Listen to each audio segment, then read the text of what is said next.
Our heart don't lie, and my heart is telling me that my kid did not have nothing to do with this, and I had nothing to do with this.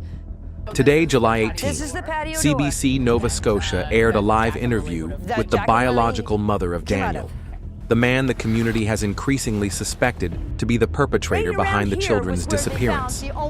The mother, who has long avoided the media spotlight, broke her silence today to speak about the case, shocking the public even further. Her unexpected appearance has sent ripples through the community, intensifying debate while also quenching the media thirst for answers after more than 2 months of silence. That my kid did not have nothing to do with this. Join True Child Cases as we analyze her statements and present our own reasoning behind what really might have happened. Don't forget to subscribe to the channel and like the video to support our work and stay updated with the latest developments in this heartbreaking case. Part 1. Inside the Testimony. Family Breaks. Silence in the Lilly and Jack Sullivan disappearance. It has been over 2 months since Lilly and Jack Sullivan vanished from their Nova Scotia home on the morning of May 2nd, and the mystery surrounding their disappearance continues to grip the public. Despite reviewing more than 5,000 surveillance videos and deploying extensive resources, the RCMP has yet to announce a breakthrough in the case. Today, CBC aired an exclusive interview with the biological mother of Daniel, the children's stepfather, her first time speaking publicly since the investigation began. In this segment, we examine her testimony, the timeline she provided, and the key details she claims have been misrepresented online. On July 18th, a CBC crew visited the Sullivan residence to meet the grandmother of Lilly and Jack. She agreed to walk reporters through the events of that morning and the areas surrounding the home. Standing outside the modest property, she pointed to the backyard, showing where 2 swings still hang from a wooden frame, the spot where the children were last seen playing. According to her account, she awoke at 6 a.m. on May 2nd, began her morning routine by drinking tea, and spent roughly an hour browsing Facebook. Around 7 o'clock, she went outside to feed the chickens. At 8:48 a.m., her brother Ron phoned her and asked if she wanted to join him in town, but she declined, saying she planned to stay home. Shortly thereafter, she lay down again in her bedroom. She recalled hearing the family dog barking at some point and Daniel's raised voice, which she assumed at the time was directed at the children playing outside. She did not investigate further. Roughly 10 minutes later, she exited her bedroom to find Malaya, the children's mother, standing in the yard holding a metal bar.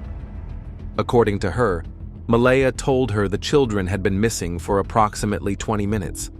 At that point, she said, she immediately began searching the wooded area behind the house, a location the children frequently visited, where they had constructed a small makeshift fort. She described running down the hill, calling the children's names, and encountering her son near the base of the slope.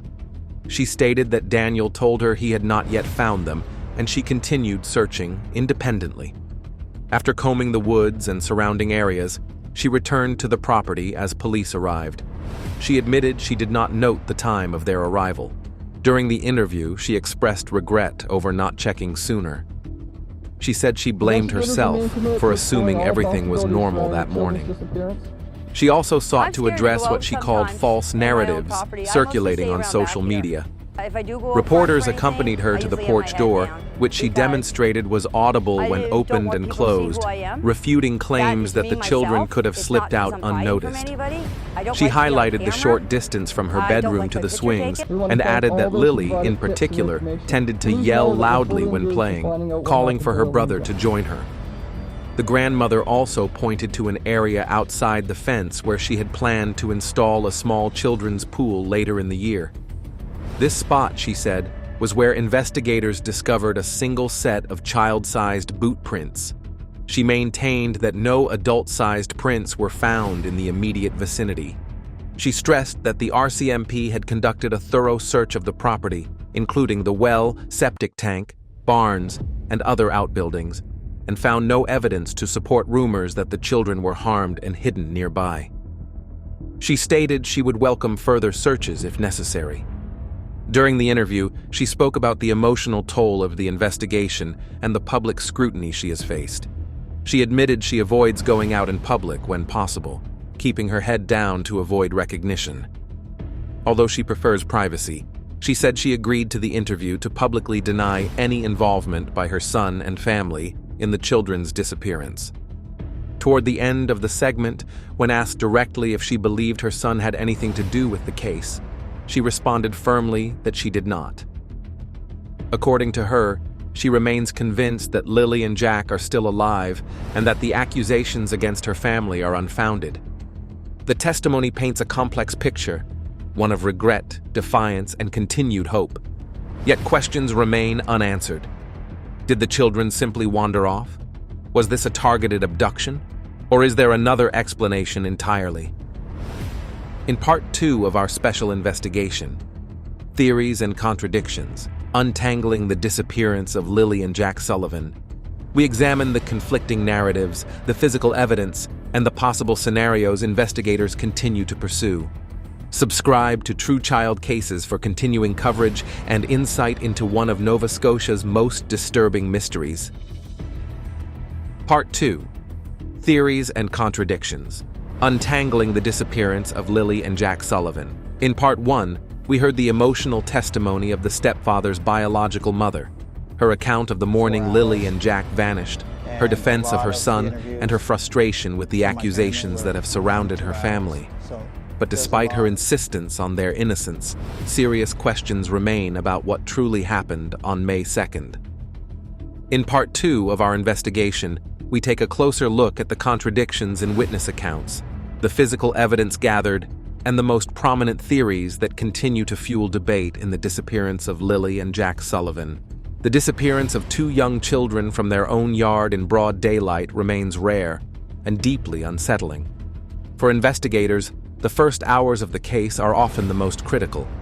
But in this case, many feel those precious hours were lost. Timeline discrepancies. According to the grandmother's testimony, she last heard the children playing outside sometime before 9 a.m. My brother, Ron, called me at 8:48 and asked me if I wanted to go to town with him. And I said no. I said I'm staying home. I said I'm going back to bed. Shortly after lying down again in her bedroom, she says she heard Daniel yelling, as usual, and assumed nothing was amiss. Malaya, the children's mother, reportedly noticed the children missing at approximately 9:10 a.m., saying they'd been gone about 20 minutes. That would place the time of disappearance close to 8:50, coinciding almost exactly with the grandmother's phone call from Ron. Some online sleuths have questioned how no one in the house, so close to the yard, heard anything unusual. No signs of struggle, no vehicle pulling up, no stranger calling the children away. RCMP has not publicly released surveillance footage from nearby homes, but sources say only one neighbor's camera captured a glimpse of the children near the swings around 8:40 a.m., after which they were no longer seen. Theories of abduction. The possibility that Lilly and Jack were abducted remains one of the central theories. Neighbors have confirmed to CBC that the home is located along a rural road with little traffic. Yet it only takes moments for a prepared abductor to strike. Critics argue that the property layout, with fences and only one visible gate, would make it difficult for someone to approach unnoticed. But others point out the woods behind the property open into a trail system that eventually connects to a road. Could the children have wandered too far and been intercepted? Or were they lured out? The wander-off hypothesis. Early in the investigation, RCMP suggested the children might have simply wandered into the woods and become lost. The grandmother herself thought this was the most likely scenario at first, which is why she ran into the woods that morning. Yet after extensive searches by ground teams, K-9 units, drones, and helicopters, no trace of the children was found. Only one set of child-sized boot prints was located near the fence, where the grandmother had planned to build a small pool. The prints led only a short distance into the grass and then disappeared. Critics argue this is inconsistent with a simple wander-off scenario, especially given the children were familiar with the area and often played in the woods without incident. The family suspicion. Perhaps the most controversial theory is that the family itself may have played a role in the disappearance. Online forums have speculated that Daniel and Malaya may have harmed the children, accidentally or deliberately, and concealed the evidence. The grandmother refuted this during her CBC interview, stating that investigators searched the entire property, including barns, wells, and the septic tank, and found nothing. However, some believe a more thorough forensic search is needed, particularly given the family's defensive posture and conflicting stories about the morning's events. RCMP's silence. Adding to the confusion is the RCMP's relative silence on the investigation. More than 5,000 surveillance videos were reportedly collected and reviewed, but no updates have been made public since early June. This has led some to suspect the RCMP is either withholding information to protect the investigation or struggling to find solid leads. Several former law enforcement professionals have told CBC that in cases like this, where there are no immediate signs of abduction or accident, investigators often look first at those closest to the victims. Statistically, over 70% of missing children cases involve someone known to them. Online theories and misinformation. The role of social media in this case cannot be overstated. Within hours of the initial missing persons report, theories began circulating online, some credible, many unfounded. Posts on Facebook and YouTube videos have accused the family of everything from negligence to murder. Others claim sightings of the children as far away as Halifax, though none have been verified. Law enforcement has warned that such speculation can hinder investigations, spread fear, and re-traumatize families, whether they are innocent or not. The impact on the family. While the grandmother denied any wrongdoing during her interview, she also admitted the scrutiny has been devastating. She says she rarely leaves her home now, afraid of being recognized and accused. She maintains her son, Daniel, is innocent and has no connection to the disappearance. Her insistence that Lilly and Jack are still alive has resonated with some community members, though others remain skeptical. So where does the investigation stand now? With no confirmed sightings, no forensic evidence pointing to a perpetrator, and no confession or clear explanation from the family, the disappearance of Lilly and Jack Sullivan remains shrouded in mystery. As theories continue to clash and the RCMP continues its work quietly in the background, the question on everyone's mind is simple. What really happened to Lilly and Jack? In Part 3 of our investigation, Hope or Closure, the next steps in the search for Lilly and Jack Sullivan, we look at the ongoing search efforts, the possible breakthroughs investigators are pursuing, and what justice and closure might look like for the family and the community. Stay with True Child Cases for in-depth coverage of this heartbreaking case. Subscribe now to be notified when Part 3 is released. Part 3, Hope or Closure, the next steps in the search for Lilly and Jack Sullivan. After more than 2 months of investigation, countless hours of searching, and thousands of tips reviewed, the disappearance of Lilly and Jack Sullivan remains one of the most baffling and heartbreaking missing children cases in recent Canadian memory. In Part 1, we heard the family's emotional defense. In Part 2, we explored the conflicting theories and evidence, and the many contradictions that have left this case clouded in suspicion and uncertainty. In this final part of our investigation, we examine the possible next steps for law enforcement, the search for hope amid despair, and what justice and closure might look like for the family, the investigators, and the community at large. The status of the investigation. The RCMP has not held a formal press conference since early June, leading to widespread frustration from the public and families of the missing children. According to internal sources who spoke anonymously, the file remains active, with dedicated officers assigned full-time. Leads continue to come in, though their quality has reportedly declined over time. Investigators are said to still be analyzing digital evidence, including GPS data, social media accounts, and more than 5,000 surveillance camera recordings collected from around the neighborhood and nearby highways. One senior investigator familiar with similar cases told CBC, These kinds of cases are built in layers. Sometimes you need time to see patterns emerge. Rushing can mean missing the one thing that ties everything together.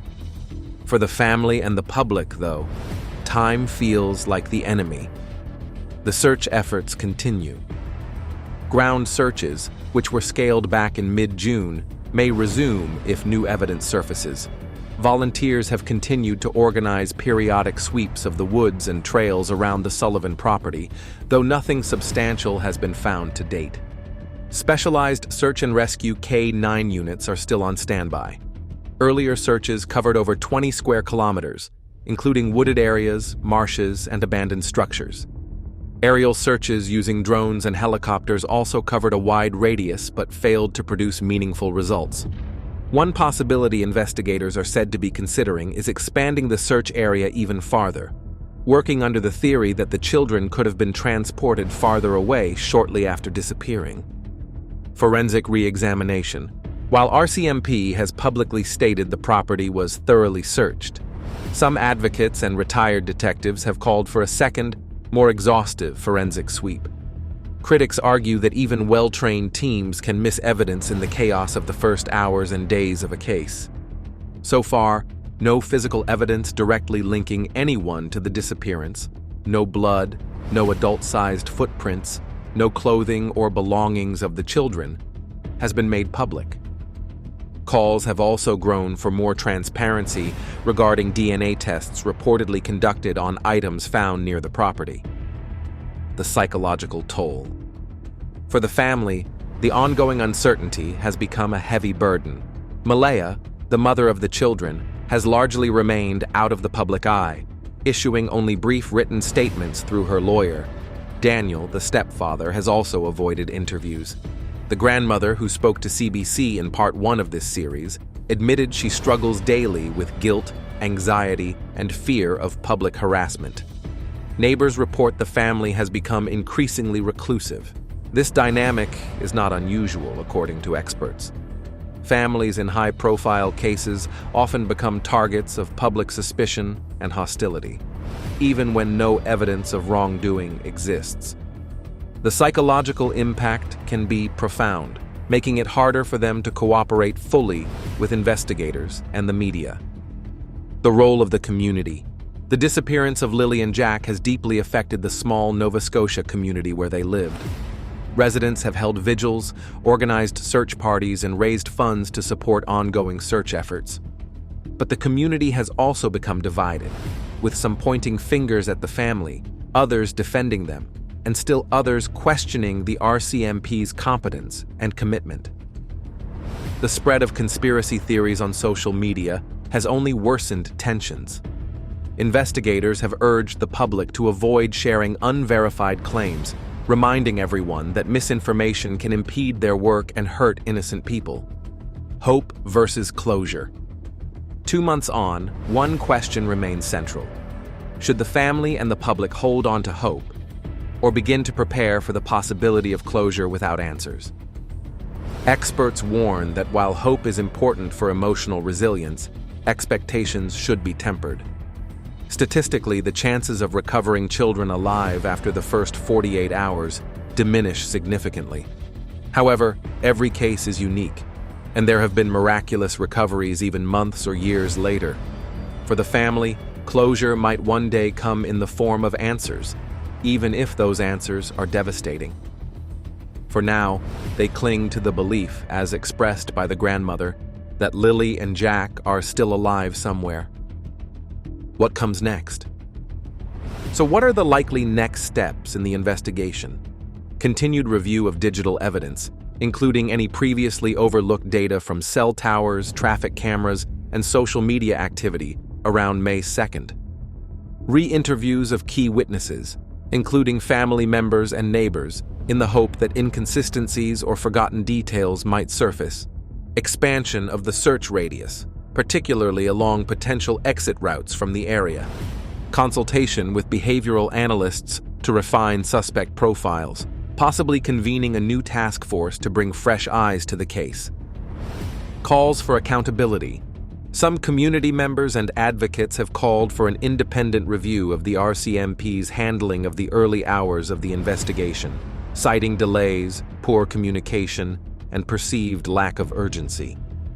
Others have demanded that the family submit to polygraph tests or further questioning, though police have not indicated any plans to do so publicly. For many, the silence from the RCMP has become intolerable. One resident told CBC, "We understand they can't tell us everything, but they can't tell us nothing either. These are our kids. This is our community." The disappearance of Lilly and Jack Sullivan remains an open wound, not just for their family, but for everyone who has followed their story. It is a case defined by uncertainty, marked by questions without answers, and fueled by equal parts hope and suspicion. For now, all anyone can do is wait. Wait for that one tip, that one discovery, that one break in the case that finally brings Lilly and Jack home, or at least brings the truth into the light. True Child Cases will continue to follow every development in this heartbreaking story. If you have any information about the whereabouts of Lilly and Jack Sullivan, contact the Nova Scotia RCMP immediately. And if you want to stay informed as we uncover more about this case, subscribe to True Child Cases and turn on notifications so you never miss an update. This concludes our three-part investigation. Vanished Without a Trace: The Disappearance of Lilly and Jack Sullivan. Stay tuned as we continue to search for answers.